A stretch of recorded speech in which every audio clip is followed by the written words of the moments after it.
கொளத்தூரில் 3 தளங்கள் கொண்ட புதிய டார்லிங் ஷோரூம் திறப்பு.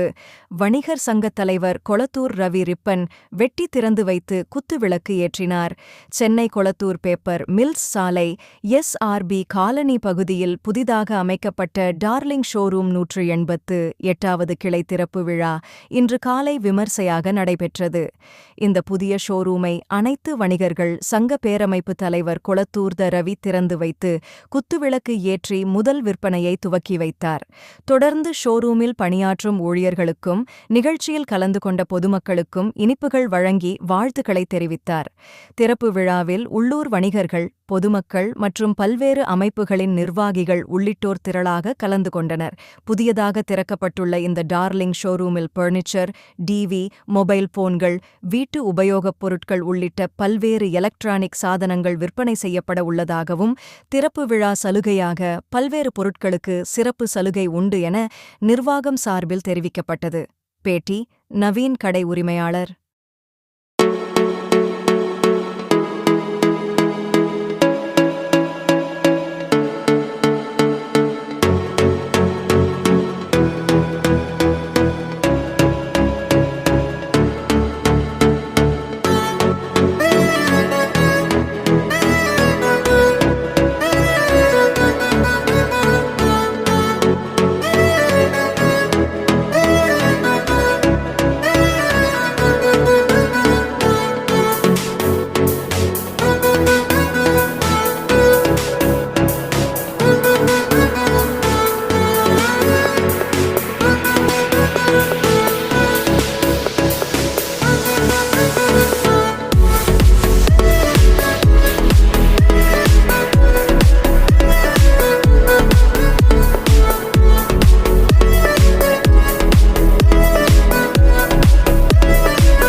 இது நம்ம டார்லிங் டிஜிட்டல் வேர்ல்டோட 188வது கிளை இப்போ குளத்தூர்ல ஆரம்பிச்சிருக்குது. 38 வருஷத்துக்கு முன்னாடி ஆரம்பிச்சோம். நாங்கள் ரெஸ்டாரண்ட், ஹோட்டல்ஸ் அப்படின்றது, அதுக்கப்புறம் எலக்ட்ரானிக்ஸ் அப்படின்னு ஆரம்பிச்சு வந்தது. அப்புறம் ஃபர்னிச்சர், மொபைல்ஸ், இப்போ லேட்டஸ்டா சோலார், வீட்டுக்கு தேவையான ரூஃப்டாப் சோலார் உற்பத்தி, அதுக்கான திட்டத்தையும் கொண்டு வந்திருக்கோம். இப்போ தலைவர் சொல்லிட்டு இருந்த மாதிரி இப்போ ஃபர்னிச்சர் அப்படின்னு எடுத்துட்டீங்கன்னா ஆல்மோஸ்ட் 95% இந்தியாவில் மேனுஃபேக்சர் ஆகிற ஃபர்னிச்சர்ஸ் பண்ணிருக்கோம். அது மட்டும் இல்லை, இப்போ மொபைல்ஸா இருக்கட்டும், எலக்ட்ரானிக்ஸா இருக்கட்டும், இந்தியாவில் உற்பத்தியை பெரிய லெவலில் கொண்டு வந்துட்டாங்க. ஒரு 10 ஆண்டுகளுக்கு முன்னாடி பார்த்தோம்னா நம்ம விற்கிற மொபைலு, டெலிவிஷன் எல்லாமே இம்போர்ட் பண்ணதா இருந்துச்சு. இப்போ 95% எல்லா எலக்ட்ரானிக்ஸ் பொருட்களுக்குமே இந்தியாவில் உற்பத்தி ஆகி இங்கிருந்து கன்சியூமர்ஸ்க்கு கொடுக்குற மாதிரி கொண்டு வந்தாச்சு. ஸோ இம்போர்ட் பெருசா இல்லை, மேக்சிமம் இந்த நம்ம இந்தியாலையும் தமிழ்நாட்டிலையும் உற்பத்தி ஆகிற நிறைய எலக்ட்ரானிக்ஸ், ஃபர்னிச்சர், இந்த மாதிரியான விஷயங்களை கொடுத்துட்டு இருக்கோம். சோலார் பொறுத்த வரைக்கும் டிசிஆர் அப்படின்னு சொல்லி போடுற இந்தியாவிலேயே மேனுஃபேக்சர் ஆகப்படுற சோலார் பேனல், அதுதான் ரெசிடென்ஷியல் ப்ராஜெக்ட்ஸ் எல்லாத்தையும் பண்ணிட்டு இருக்காங்க. அது தமிழகத்திலே இன்னைக்கு முன்னிலையா டார்லிங் எடுத்து பண்ணிட்டு இருக்கோம். கவர்மெண்ட் கொடுக்கிற சப்சிடரி, அது மட்டும் இல்லாம பேங்க் இஎம்ஐ எல்லா வசதியும் பண்ணி கொடுத்து இந்த சோலாரையும் ப்ராபகேட் பண்றோம். ஏன்னா பெட்ரோல் விலை, எல்பிஜி, இந்த ஷார்டேஜ் எல்லாமே தெரியும். இன்னைக்கு இந்தியாவே ஒரு கிரைசிஸ்ல இருக்கு, எனர்ஜி கிரைசிஸ் அப்படின்றதுல. இதுல நம்ம ஒரு வீடும் நிறுவனமும் நம்மளே சோலார் உற்பத்தி பண்ணி நம்ம தேவைகளை பூர்த்தி செய்ய முடிஞ்சிச்சுன்னா நம்ம நாட்டுக்கு ஒரு பெரிய ஒரு கடமையாற்றுற மாதிரி இருக்கும். அந்த விதத்துல சோலார் ப்ராஜெக்ட்ஸ் ரொம்ப ஒரு முக்கியமான விஷயம் அப்படின்றத முன்னிறுத்தி பண்ணிட்டு இருக்கோம் டார்லிங்ல. அது மட்டும் இல்ல, எல்லா பொருட்களும் இஎம்ஐல வர மாதிரி வசதியும் செஞ்சு கொடுத்துருக்கோம்.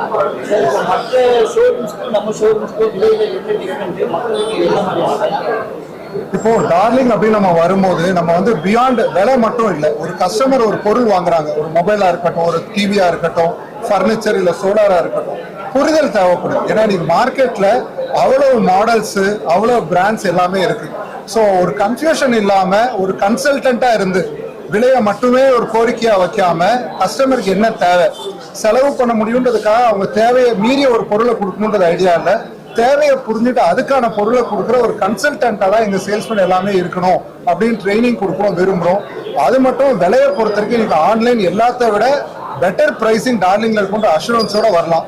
அப்படி வித்தியாசம் இருந்தா வித்தியாச தொகையில டபுள் கூட திருப்பி ரீஃபண்ட் பண்ண ரெடி அப்படின்னு சேலஞ்சே பண்றோம். அது மட்டும் இல்லாம இன்னைக்கு கிரெடிட் ஸ்கோர் எல்லாருக்குமே வந்தாச்சு. யூபிஐ மற்ற டிஜிட்டல் பேமெண்ட்ஸ்லாம் வந்தப்புறம் ஸோ எல்லாருக்குமே ஆக்சஸ் டு இஎம்ஐ ரொம்ப ஈஸி ஆயாச்சு. அது எல்லா பேங்க் கிரெடிட் கார்ட்ஸோட ஒர்க் பண்ணி ரொம்ப ஒரு ஈஸியான வகையில கஸ்டமர் அந்த இஎம்ஐ அவைல் பண்ணலாம் அப்படின்றத டார்லிங்ல பண்ணித்தரோம்.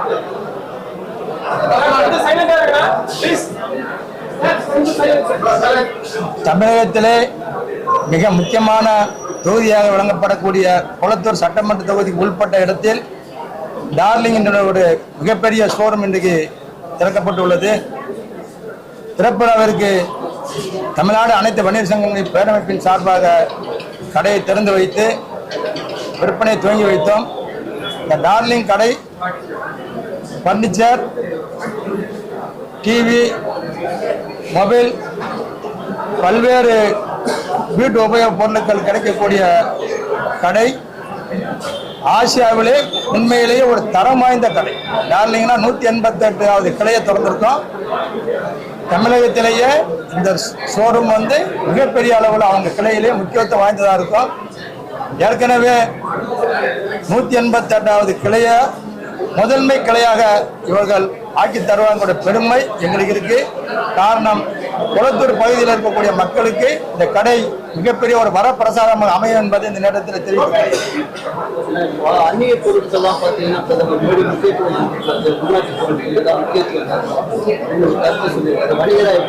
இல்ல, தொடர்ந்து அதுக்கு நாங்கள் முதல்ல வரவேற்பு கொடுத்தோம். என்ன காரணம்னா, நாங்கள் 15 ஆண்டுகளுக்கு முன்னாடியே அதை வலியுறுத்தி சொல்லிக்கிருந்தோம். அந்நிய ஆன்லைன் வந்தோம்னு சொன்னோம்னா உள்நாட்டில் இருக்கக்கூடிய வணிகர்கள்லாம் பாதிப்பாங்க, அதனால நீங்க கருத்துல கொண்டு அதெல்லாம் அனுமதிக்காங்கிற தெளிவாக சொல்லிக்கிருந்தோம்.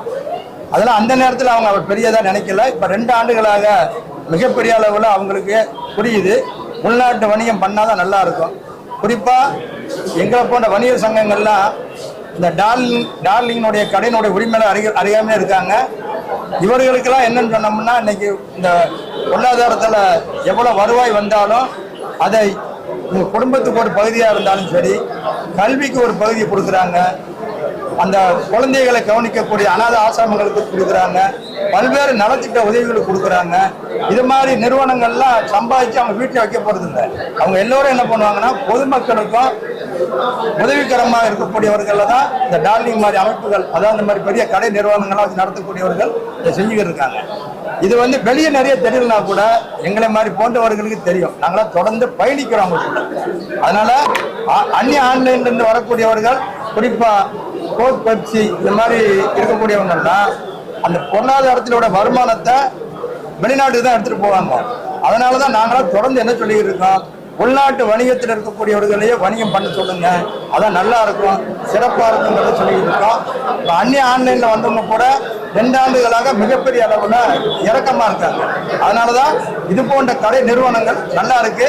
அது மட்டும் இல்லாம ஆன்லைன்ல வாங்குறதுக்கும் நம்ம கடைங்களுக்கு என்ன வித்தியாசம் சொன்னோம்னா, நேரடியா பொருளை வாங்குவோம், ஓனர் இருப்பாங்க, நல்லது கெட்டது தெரியும், உங்க அப்ரோச் நல்லா இருக்கும், தரமான பொருள் இருக்கும், பார்த்து வாங்கக்கூடிய அளவுக்கு இருக்கும்.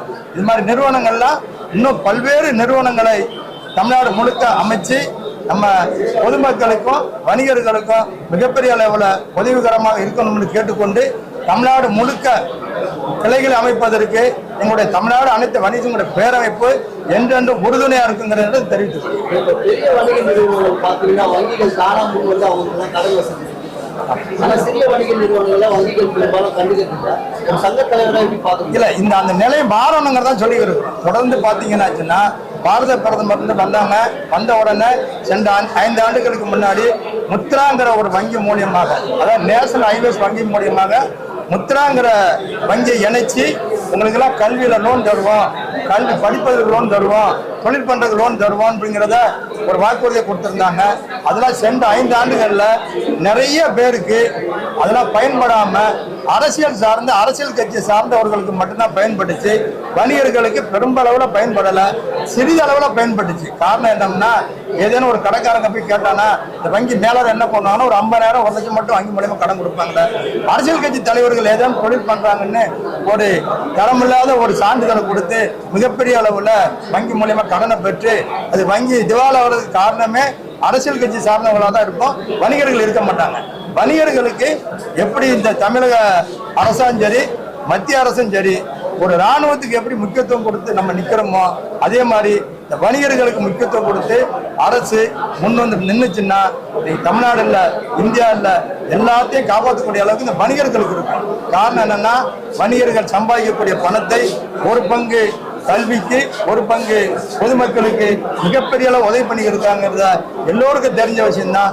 அரசு இன்னைக்கு நடத்தக்கூடிய அரசு, இன்னைக்கு தமிழகத்தில் புதிதாக பொறுப்பேற்கக்கூடிய அரசா இருக்கட்டும், எந்த அரசா இருக்கட்டும், அவங்களை தள்ளி செல்லக்கூடிய பொறுப்பு எங்கிட்ட இருக்கு.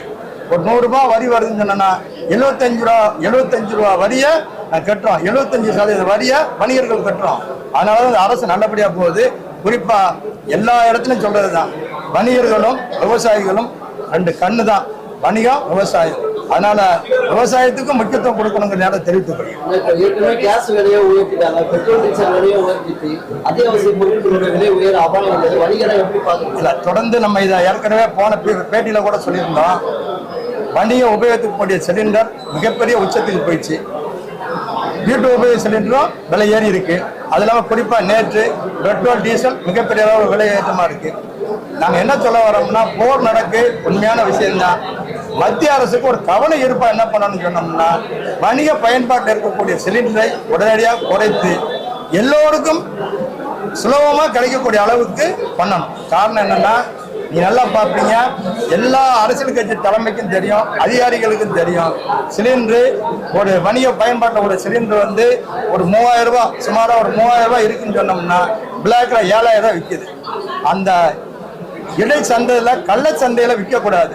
3000 ரூபாய் இருந்துன்னு சொன்னா கூட இந்த சிறு வணிகர்களை உணவு தயாரிக்கக்கூடிய ஹோட்டல் உரிமையாளர்கள்லாம் பெரிய அளவில் பாதிச்சிருக்கிறாங்க.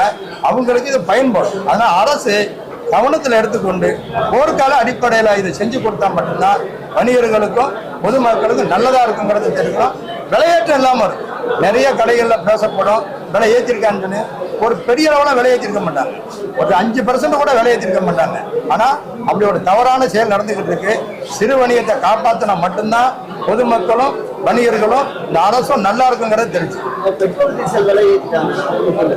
இல்ல, பெட்ரோல் டீசல் விலை ஏற்றிருக்காங்க. நேற்று கூட அமைச்சர் பேசும்போது சொன்னாங்க 3% விலை ஏற்றிருக்கிறோம், 20% விலை ஏறி இருக்கு அப்படின்னா சொல்லியிருக்காங்க. இந்த பெட்ரோல் டீசலுங்கிறத வந்து நம்ம பெரிய அளவில் கருத்துல கொள்ளாம கவனம் ஈர்ப்பா அரசுக்கு நம்ம கோரிக்கை வச்சிருக்கிறோம்.